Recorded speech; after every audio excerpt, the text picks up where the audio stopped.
supports whatever the people are really interested in. But what they're interested in is conflict. That demonstrates my earlier point, which I made up on the spot, that AI is not a neutral thing. It is resourced from human perspectives, and because that is a type of AI, not as complex as what we're going to experience, and I can't even imagine. But what I'm saying is it's still resourced from a human perspective. And yes, of course, we are evolved to respond more strongly to negativity than positivity for loads of reasons. And I think that's where we can stitch back to what we were saying about taking personal responsibility for who you are. Like that, none of us have to sit on social media going, fuck you. Like none of us have to do that. We can try and resolve those. I respect that some people don't have any other outlets. They don't have the privileges I have of being able to go to support groups where people openly talk about, this is the ways that I felt inferior today. This is the ways that I'm trying to become a better man and a better father and a better co-worker. Like a lot of people aren't afforded those environments, and probably the best shot they got is having a go at someone online, and those people, in a way deserve love and sympathy. But until we, on some level, recognise that we can alter our own behaviours, we can alter our own consciousness, I don't see how there's going to be, well, at least then we can create a terrain upon which a better systems can start to flourish.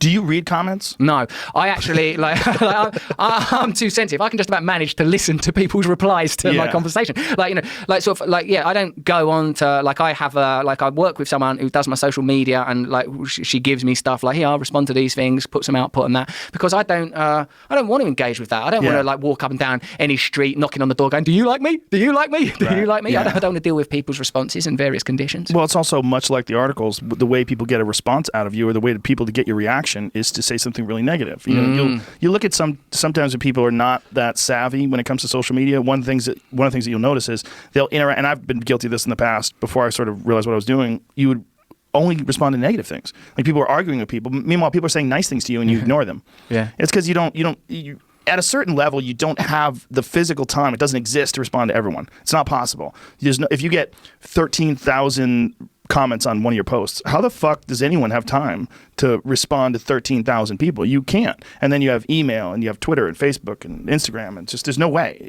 There's not enough time in this world. So you would personally would have responded to things that caused the more visceral. Yeah, if I saw someone saying something was untrue, I'd be like, fuck you, that's not true. But then I realized, why? What are you doing?